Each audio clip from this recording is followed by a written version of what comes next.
So this is Nathan Moore at WTJU in Charlottesville, and thanks Stephanie, and thanks Ursula for inviting me, and thanks to all of you who are here to sort of be a part of this and ask questions when you can, and thanks to those of you who are watching this in the future. Yes, future you is also welcome as part of this conversation. So I'm going to go ahead and yeah, I guess there's somebody's got some background noise. Nope, it stopped. So Stephanie, that might have been yours. So I'm gonna go ahead and share screen here. So this is the old presentation that I'm gonna give. It's about, because it's getting toward mid-December here, I'm framing this as New Year's resolutions and fundraising. That doesn't necessarily mean you actually have to set New Year's resolutions, but maybe it's a little intentional time to think about what you're doing now and if any of these ideas make sense for you.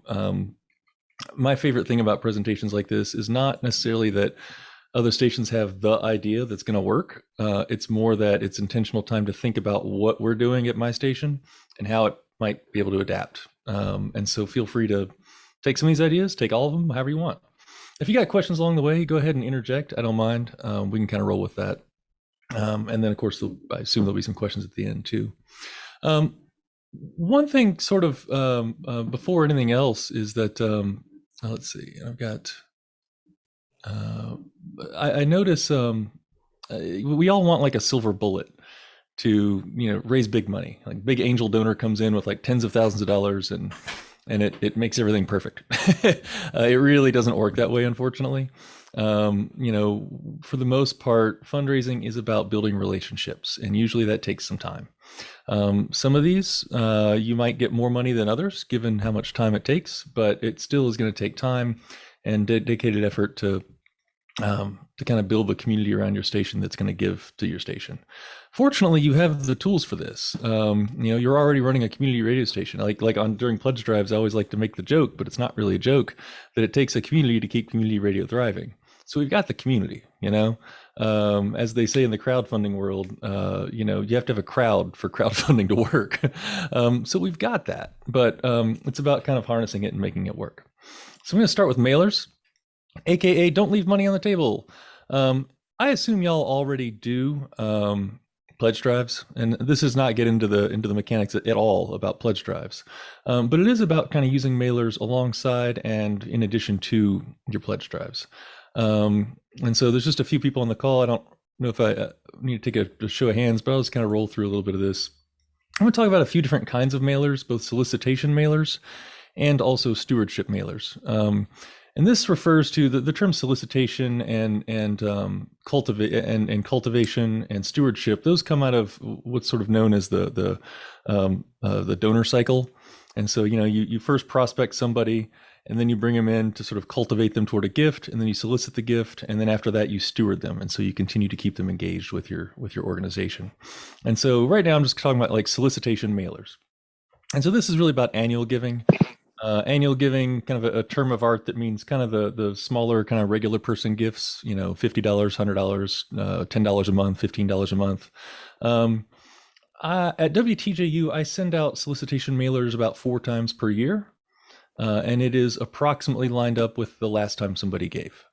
Now we're kind of we do our pledge drives in an exceptionally weird way at WTJU. We're a music station, is our primary format. Pretty much all the shows on the air are predominantly music shows, although we have a lot of short form spoken content. Our pledge drives, we do 4 per year, 1 week each. And we actually wipe our schedule clean and do an entire week of fundraising around one genre of music. And so, whereas jazz and blues is normally, let's say, 40 hours a week, this particular week it's 168, and then 2 months later, we do the same thing for classical. 2 months after that, we do the same thing for folk and roots and world. You get the picture. And so, one of the mailers I send out, like the one right before the jazz marathon, is going to be to all of our past jazz donors.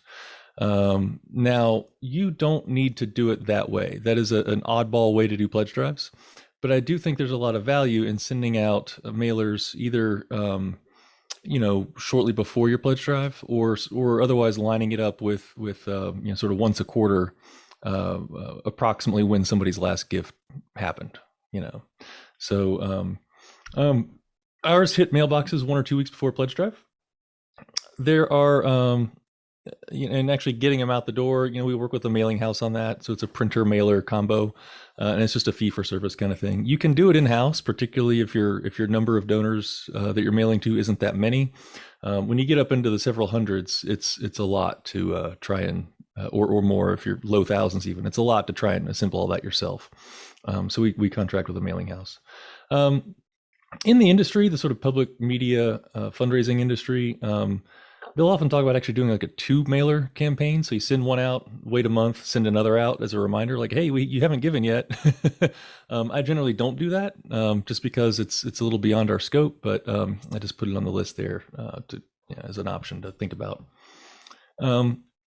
The mailer goes out to last year's donors. So again, I talked about the genre marathons.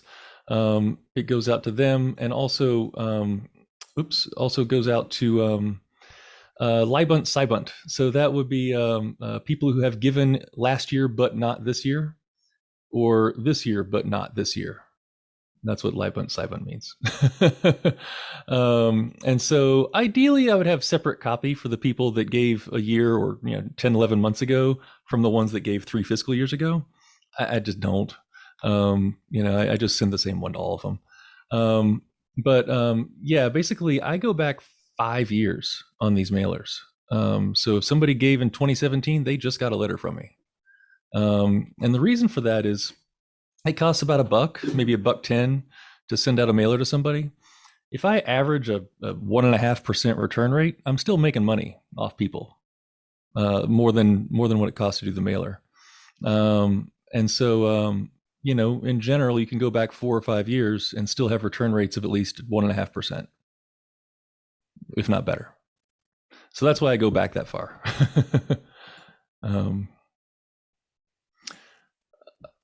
Solicitation mailers work fairly similarly for year-end giving. There it's not necessarily related to when they last gave. It's not sort of like, hey, it's been 12 months, you need to re-up. It's more just a year-end giving strategy. A lot of nonprofits try and raise money at the end of the year. We join the fray with that. There are 2 kinds of audience for year-end giving. There's the current donors ad gift. And so that's somebody who already gave in 2021. We're going to send them a letter and say, you're such a strong supporter. We love you so much. And how about another $50? We don't usually do these, but it is a fairly common strategy across public radio, community radio as well. The other year-end giving is lapsed donors. We definitely do that. And so, I've got, in 4 fiscal years, 2017 to the end of 2020, I've got over 1,400 lapsed donors that we just sent them a letter to. That compares to about 1,600 current donors. What percentage return rate are we going to get on those 1,400? I don't know yet, but we'll get some, and so that's money that if we don't mail to them, this is money we're leaving on the table. Again, this isn't going to bring in like high 5, 6 figures all of a sudden or anything. I mean, we net maybe 5, 6, a good year, 8,000 on this kind of mailing, but it's money we didn't have, right? So year-end giving, ideally those I would like to see, I would love them to land in mailboxes in late November. I have to admit this year I was really late getting it to the printer. And so I had to use first class postage instead of nonprofit bulk rate, not ideal. But it still got there early December. So yeah, that means sending it to the printer in late November is too late. This is more a reminder to myself than to you all.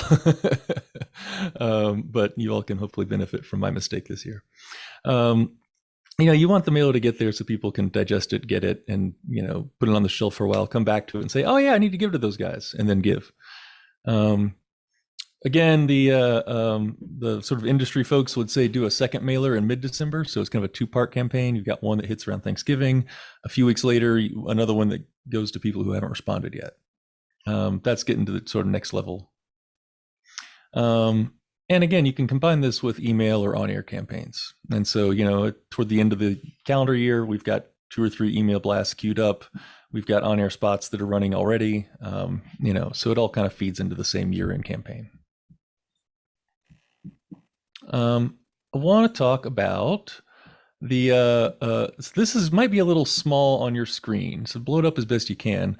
This is a template letter, fundraising letter that I just sent out. This is my year-end letter. And so I wanted to point out a few things on this particular letter.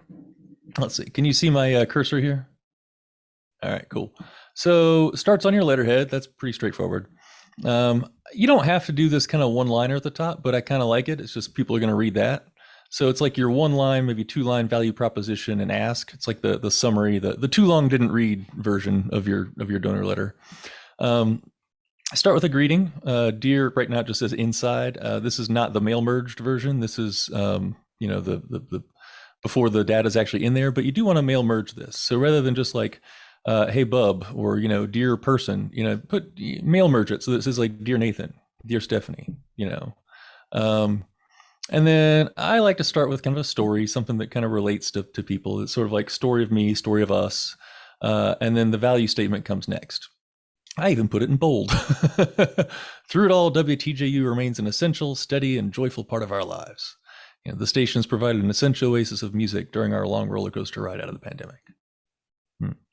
And then you kind of get in here, and then you've got the ask. On page one, somewhere on page one, definitely put in the ask. I repeat the ask over here on page 2 as well.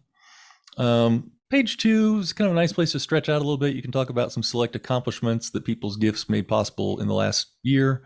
Another value statement, another ask, a signature, preferably a real, looks like a real signature.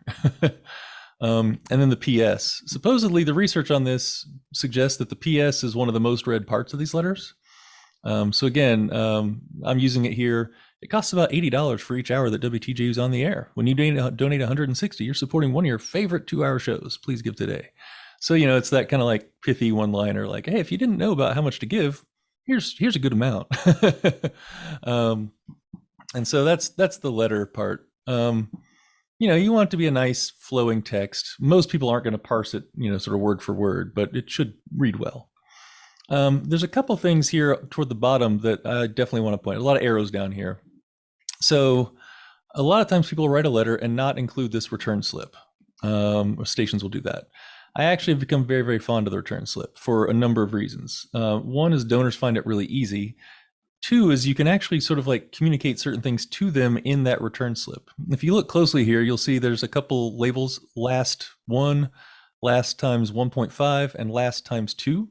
What that means is I know how much somebody gave last year. I know if they gave $50. And so when it mail merges, it'll say, Dear Nathan. And then down here, my last gift was 50. It'll auto-populate 50, 75, 100. Right? And so it's sort of like a gentle way of nudging somebody to upgrade a little bit. It's like they can still check 50. Oh, but look, you could also check 75. And so that kind of mail merge is useful. This is just a general mail merge that has their address. Again, this should already be listed in there, but it also leaves some room for people to cross it out and make corrections if they have moved. Let's see. Down here, a little information. Go to the website if you want to set up a recurring monthly gift, because we can't really do those by mail. A little bit in here about company matching gifts. That's not super common, but there are still some people who do matching gifts. And then our basic contact information should be on there. Now on the back, so if you imagine the perforation line, so I send this to a printer that perfs this for us. And so it makes it that much easier. They don't have to get scissors out or anything. They just tear it off. And so if you imagine that perforation line going across, this is mostly blank except for tiny, tiny text over here that says EOY21. That's our own little internal code for end of year 2021. For each campaign we do, we change this code. And that way, if it comes in for the Jazz Marathon, or if it comes in once in a while, we get one from like a year and a half ago, and it's like, whoa, okay. But that code helps us track what's coming in when and what people are actually responding to. The external envelope, you can send just a plain old white envelope, of course, but I like to change them up a little bit. The only part of an envelope that you have to leave blank is kind of this zone over here, for the address and for like a barcode that goes across the bottom. You can do pretty much whatever you want all over in this zone. And so this is my year-end envelope. This is my handwriting, just trying to make it look like, somebody wrote this nice little message on there. One of those pledge drive marathons I talked about, the music genre pledge drives, This was our classical one that just happened this month, and so we had our. This is the same as what was on the T-shirt and the poster.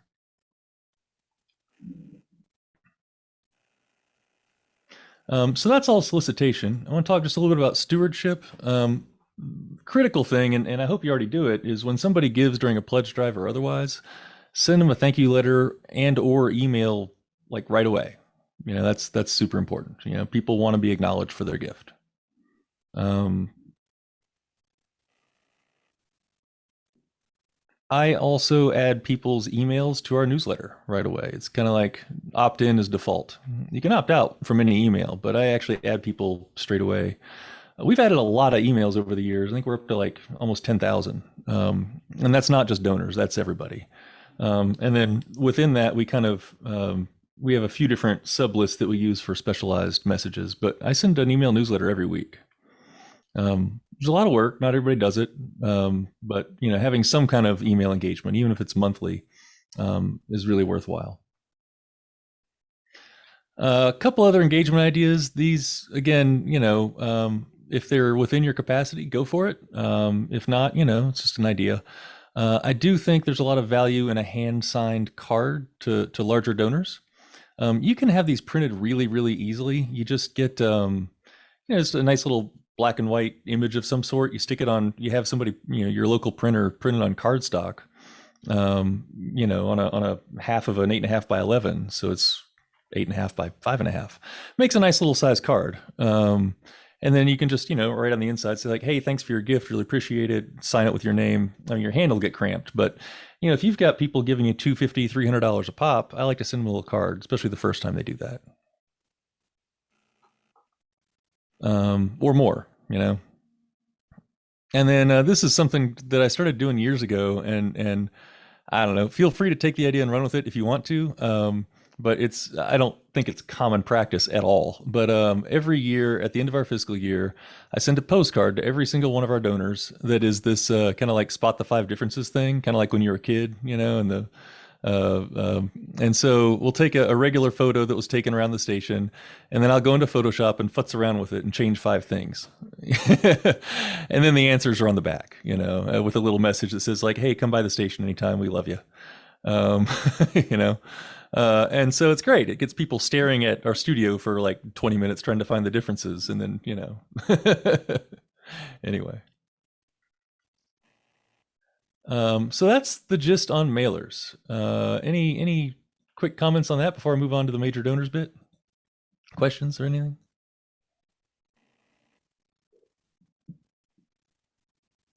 Okay.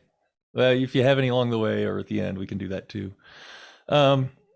As we kind of look at the overall suite of development, major gifts is one that can be super duper intimidating. I know from experience, I was really intimidated by it. Like going to people who I know have more money than me and asking them for money was not something that I woke up one day and said, I can't wait to do that. At the same time, I had to do it. There were a couple of years ago, we were moving our station. This would have been about 3 years ago at this point. And, the university came in for part of that, but it was clear that I was going to be on the hook for at least $100,000, if not $150,000 out of pocket. And so I had to go find it.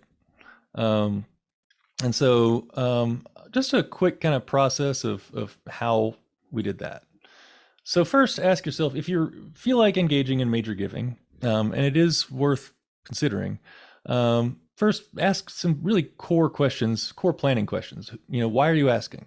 Why are you doing this campaign in the first place? And who will help with it? That's like who's actually going to do the work. So, why are you asking? You want to know what are your big funding priorities? 3 years ago, in my case, it was really simple. We're going to move.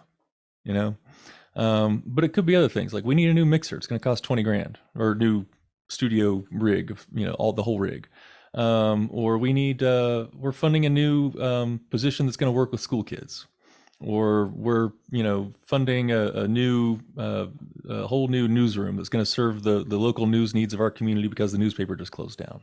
Whatever it is, build a case statement or a leave behind, and that exercise of building this and putting it on one page or a couple pages really does make it's a good exercise in knowing what you're asking and why.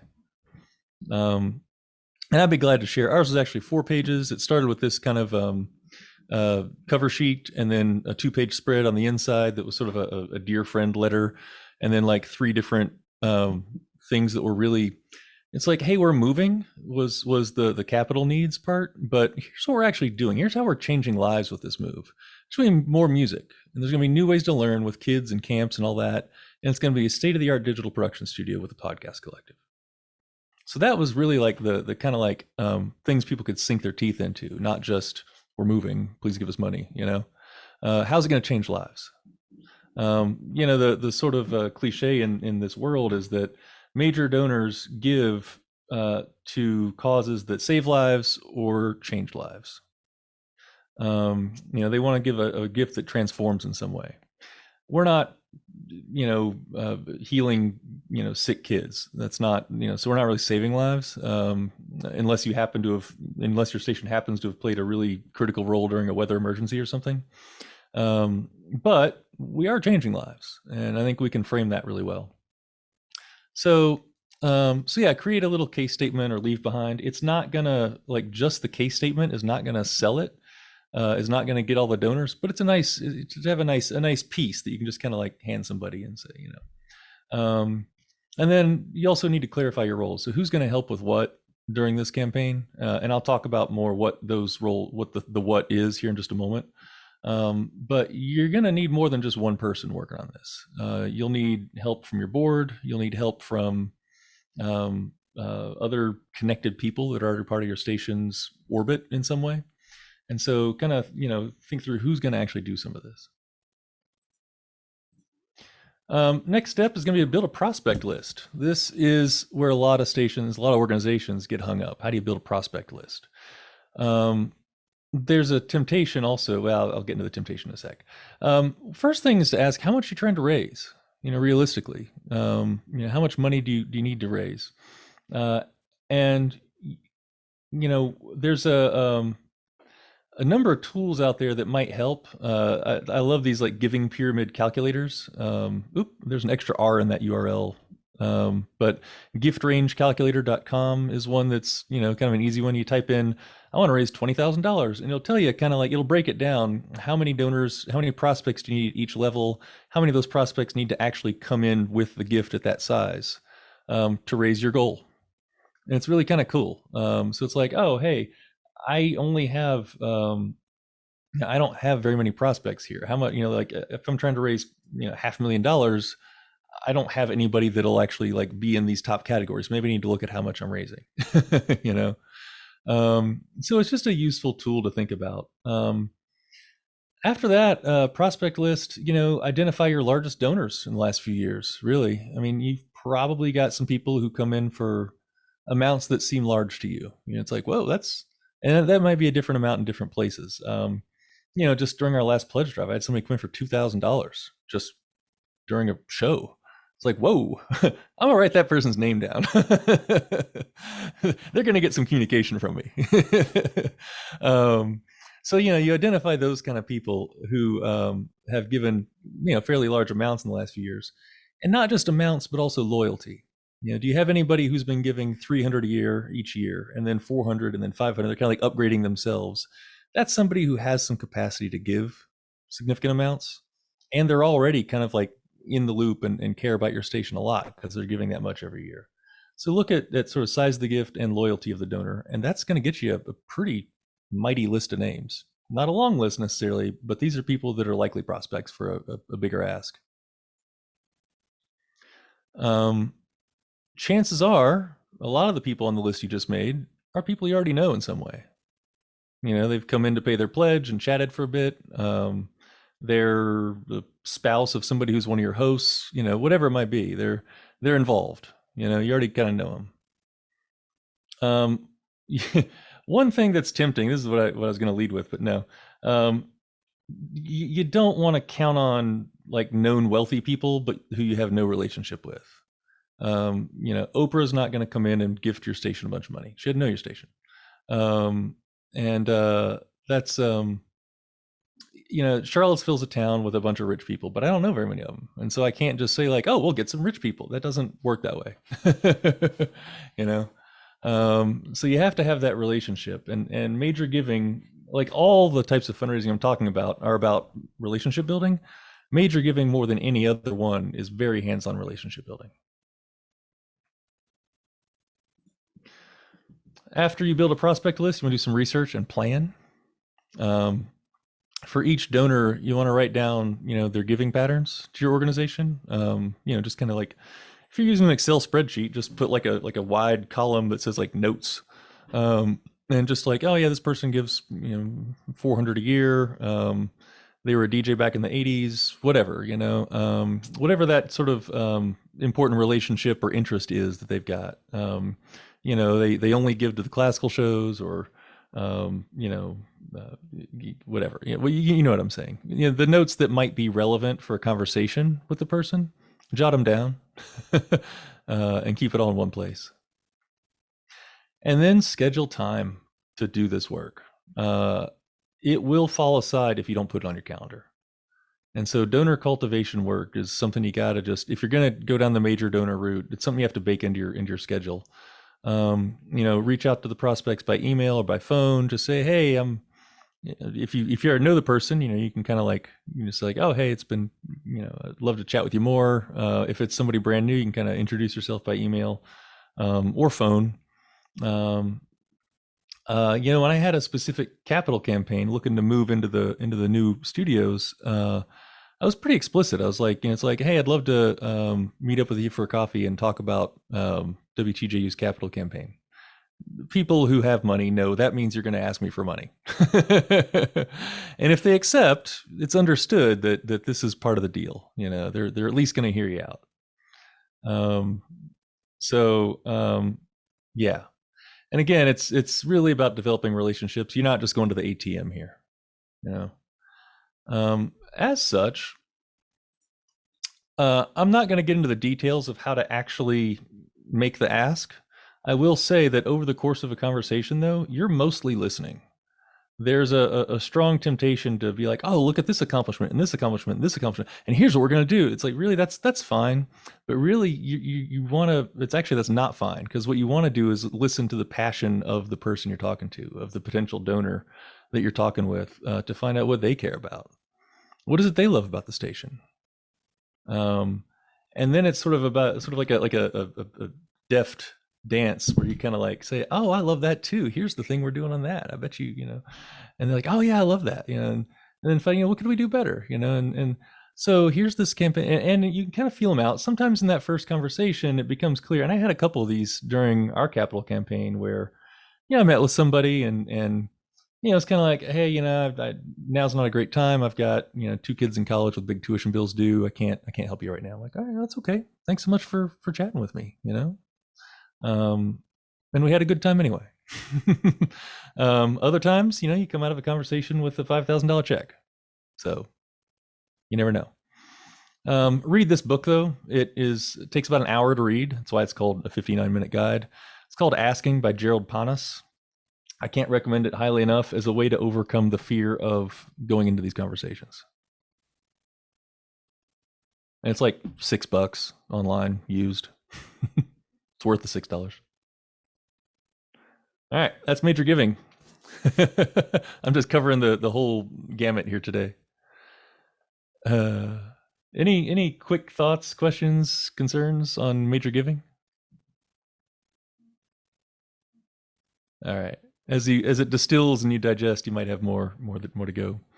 I want to talk underwriting just a little bit, and I will say the next several slides are things that WTJU could also do better. Our underwriting program is okay, but not super well developed. So I'm really here conveying a lot of the expertise of a woman named Beverly James, who I've spoken with a number of times, who has worked in commercial and non-commercial radio sales for decades. So that's where I got some of this source material, just to be clear. And Beverly's great. So is it time to build an underwriting department? The first thing to ask is, do you have the time and money to do it? Because it probably will not make money in the first year.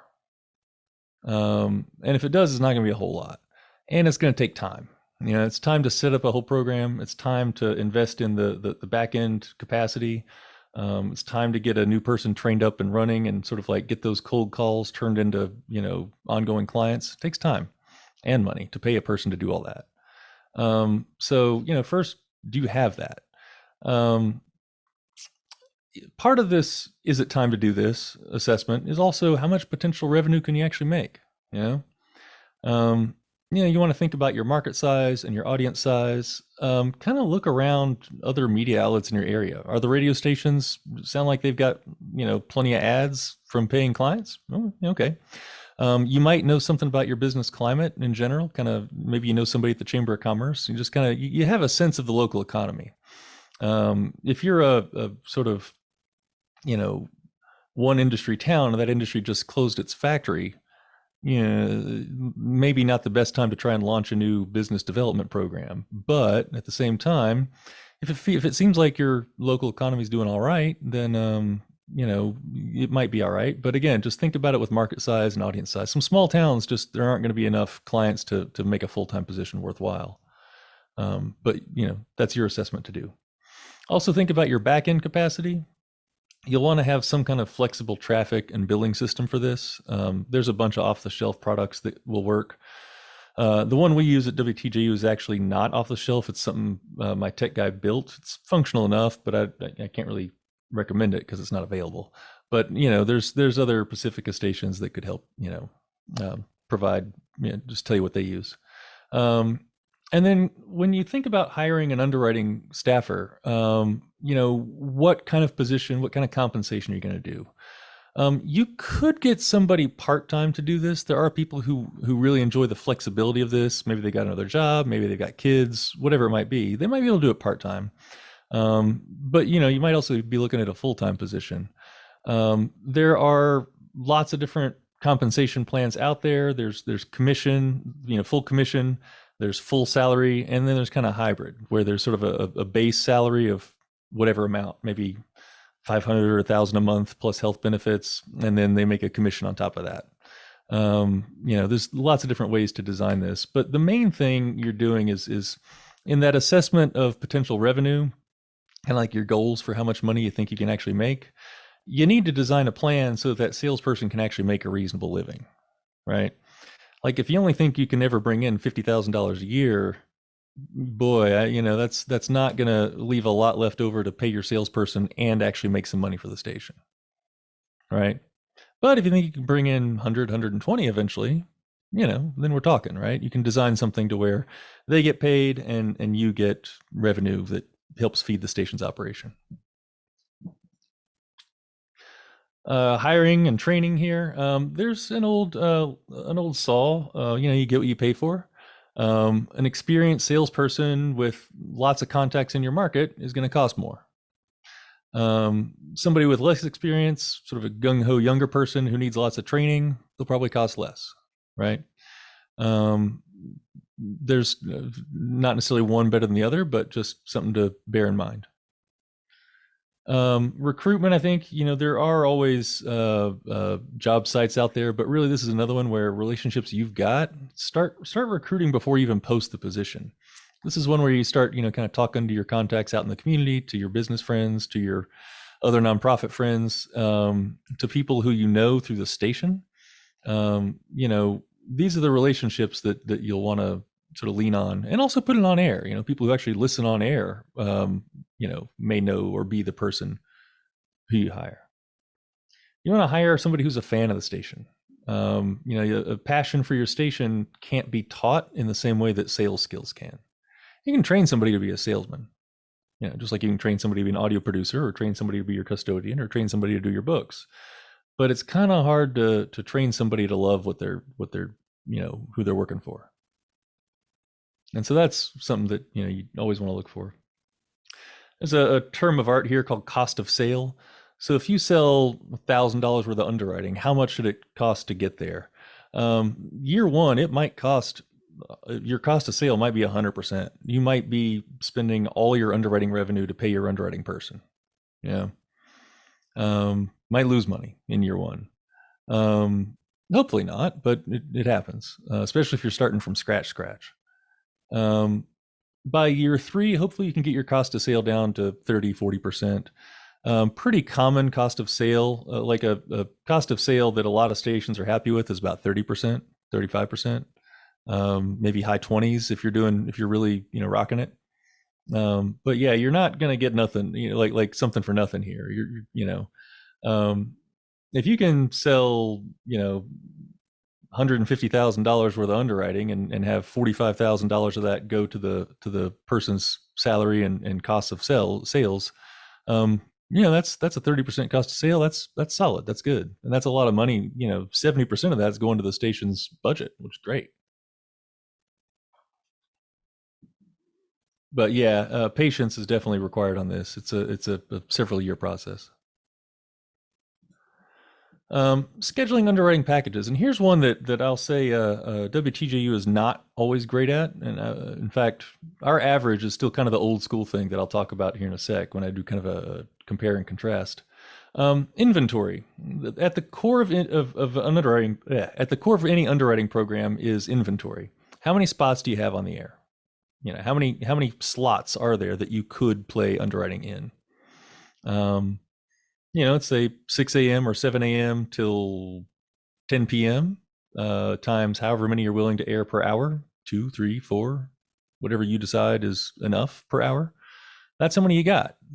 And they're kind of like seats on a plane. Before it happens, they're worth something. After that show airs, those slots aren't worth anything. Once the plane leaves the ground and starts flying to its destination, you can't sell those seats anymore. The value of a ticket goes way down because it already happened. We're kind of like that. So if there's low demand, if you've got lots of inventory, you can either reduce your rates, do specials, whatever it is to get somebody in the door. We're going to offer you a 3-month introductory rate of 50% off, or whatever it might be. You got a million different ways to do incentives around this. But ultimately, if a client only wants to run spots on the most popular shows, well, you can charge more. That's like a first-class plane ticket. And so developing your own rate card is tricky. There's a bit of an art to it. There's I'm not going to get into all of how you might do that, but there's other resources out there that could point you to. Something also to think about with scheduling underwriting packages is frequency and concentration. You want to offer as much frequency as the client's budget will allow. And here's where WTJU is just like a lot of other stations in terms of being kind of old school and not doing this super well, is that we've got some clients, like there's a winery in town that sponsors the opera on Sundays. Whitehall Vineyards, they air spots on the opera twice per show every week. That is not a lot of the schedule, and it is only reaching the only people who hear it are the ones who tune into that opera show. In terms of reaching the entire WTJU audience, be a lot better to have more, not just more spots, but also, really more frequently during a day, and also concentrated into fewer days. So it's going to be more effective return on investment for a client to concentrate their monthly spots into a 1-week time period, or even one weekend. If they can only afford like 8 or 10 spots a month and they're like a retail business, run them all on Thursdays and Fridays and Saturdays when people are like kind of going out shopping. Here's a little bit more on that kind of thing. With every client, you want to think about why are they doing this? What are they getting out of it? Because underwriting is always a little bit more of a transactional thing, not just giving out of the goodness of their hearts, but they get something out of it too. If it's an event or a one-off, this is a kind of a tried and true thing. It's like, oh, there's a concert at the local venue downtown, and they're gonna give us funding, and they want 30 spots or 40 spots. Okay, cool, 40 spots. The day before the concert, we're going to run 8 spots. The day before that, we're going to run 7. The day before that, we're going to run 6. The day before that, we're going to run 5. The day before that, we're going to run, and then like 4 the days before that until we hit 40, and so that's an easy, concentrated, focused event campaign. Longer term or overall branding campaigns, this is one where you want to work with the client and find out really what amount can they afford, what can they sustain over time. What monthly amount do they have that they could sustain? And there's definitely a tendency to say, like, cool, well, you can run 3 spots per week. And I guess this is a suggestion to think about concentrating each client's spots into 1 week per month, and then come back to it again the next month. I mean, you might have, or if they've got enough money for a whole bunch of spots, make it 2 weeks per month. You know, but really, here's kind of an example of that. Let's say somebody has enough funding for 17 spots per month. That's just what they can afford. Whatever your rate is, it gets them 17 spots per month. Some businesses are like, oh man, I love your reggae show and your afternoon rock shows. I want to run spots on those 4. Yeah, that'll do it. Sure, you can run 4 spots during those shows. Feels good. You're sponsoring your favorite shows. Maybe that's all you need. But you'll probably get more effective return on investment as a client if instead of doing those 4 spots per month on the same shows each time, you say, like, all right, how about the first week of each month, we're going to run 6 spots during morning drive. We're going to run 5 spots middays, and then we're going to run 3 on Saturdays, 3 on Sundays. And that way you get more concentration of spots. More of our overall audience is hearing those spots. The client gets more exposure to more people, and it's the same cost, same number of spots. So it feels a little counterintuitive maybe, but concentrating the spots onto 1 week gets the repetition more, it has more impact with more of your audience. So that's the gist there. And then that's it. Last is up for questions. So I've covered 3 whole things that, like, whole books and workshops are delivered around in about a half hour, 45 minutes. So, consider it an overview. Thank you, Nathan. That was great. Sure. Oh, I see we've got some questions in the chat. Sorry about that. There's just comments. Let's see. I had a question about major donors. Mm-hmm. You talked about creating relationships. What's the first step in that? Do you go to a lot of events and just hope you kind of run into people in town, or how does that work? What's the first? Yeah, what is the first step of that? Well, I mean, I've got a lot of relationships with a lot of people in Charlottesville, but so I'm getting my chair to the right height for Zoom here. The first ones are with people who I already kind of met around the station. When I first got here, and I should say I was here for 7.5 years before I did a major donor campaign. So that's a little bit. it doesn't have to take that long, but yeah, I think you're all connected to parts of your community. You know who the other nonprofit leaders are. You know who the business leaders who aren't jerks are. You know who people with some influence are, and just kind of get to know them. Say, like, hey, I'm running this community radio station. I just wanted to kind of say, hey, and I think that was something that I've been doing as a GM since I got here. Is I spend a lot of my time, honestly, not at my desk, or if it is at my desk, it's talking to other people. Not doing internal station business, I should say.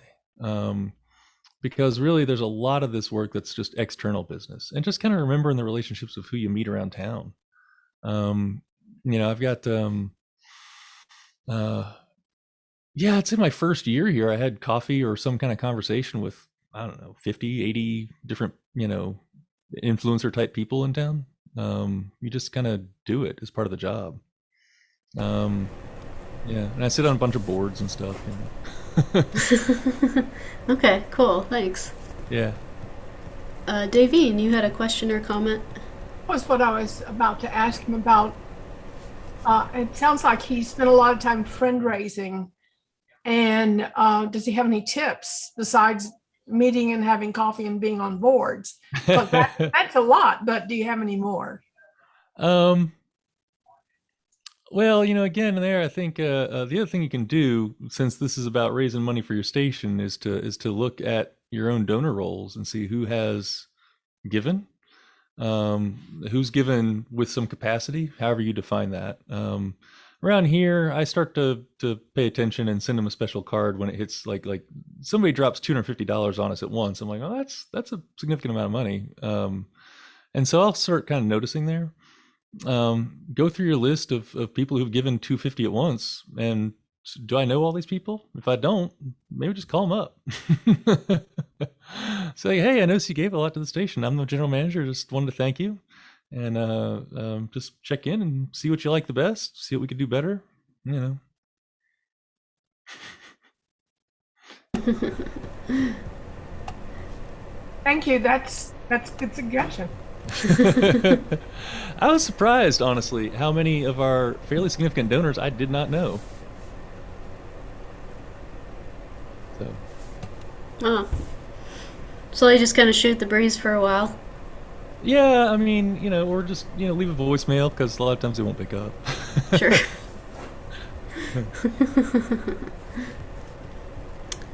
Any other questions or comments at this time?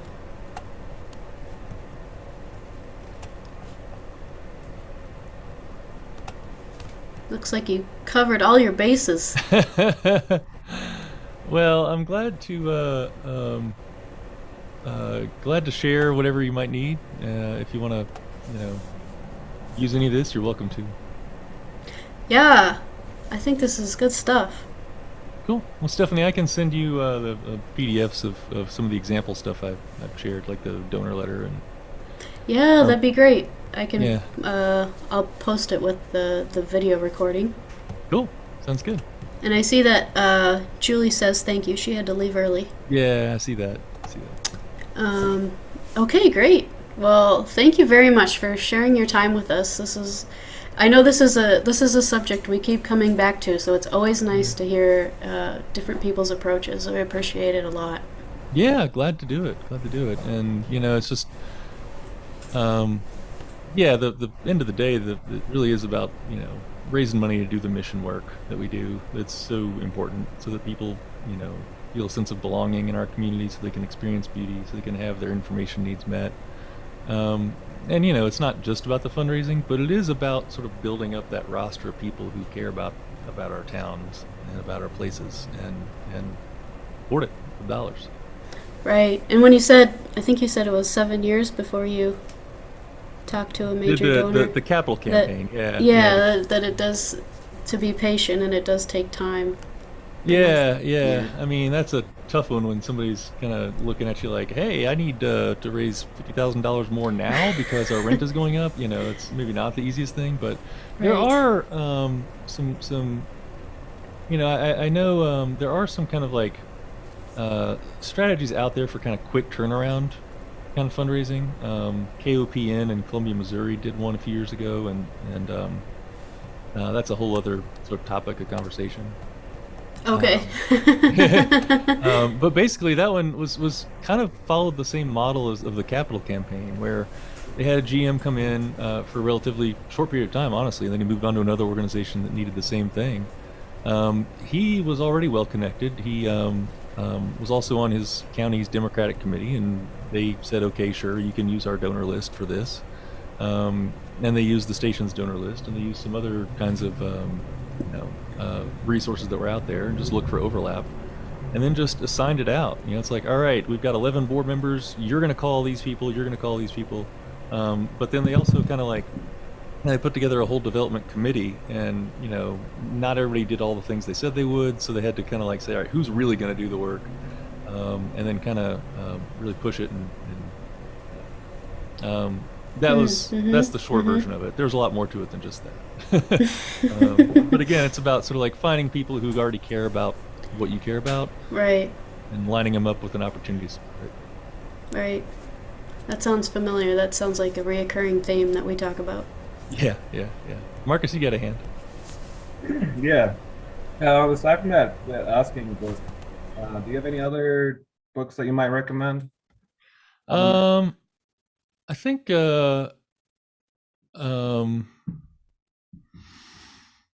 I mean, that one, not right away. That's the one that's the most like 1 hour. It's a really great practical guide. Yeah, I really, really enjoyed it for that. And for major donor kind of strategy, I think it's a great introduction. Yeah. I haven't really read a whole lot of other development books, honestly.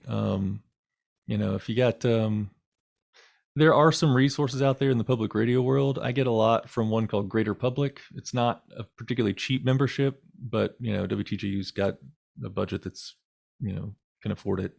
But it has been actually a very, very good resource for a lot of stuff too. NFCB has a lot of resources as well around fundraising. So they're out there. But yeah, I mean, and short of becoming a member of those organizations, and I should say I'm on the board of the NFCB, so that's part of the deal too. But short of becoming a full member of either of those, I can share with you what I've got if you're looking for templates or other information. Did you have another question, Davine, or was that your hand from last time? Okay, cool. I had one. Just this is not related at all, but I was curious who the people are on your wall behind you. Oh, I've got Nina Simone and I've got Phil Oh, Akuti, Nina Simone, and then over here I've got is Woody it- Guthrie. Oh, it's Woody Guthrie. Okay, I was gonna guess Johnny Cash. That's Woody Guthrie. Who is the second? Is that a boxer? No, that's Phil Akuti, the Afrobeat. Oh, Fela Kuti. I don't know that. Yeah. He's there's a documentary that came out a couple of years ago called Fela. That's Okay. about Fela Kuti, yeah. He kind of basically developed a whole new genre of music called Afrobeat that merged Nigerian rhythms with jazz. Oh, cool. Cool as hell. That's awesome. Yeah. Oh, thank you. Any other questions before we go? Okay. Well, thank you again, Nathan of Yeah. WTJU. We appreciate your time today. It was great having you. Thank you so much. All right, and everyone have a great rest of your day.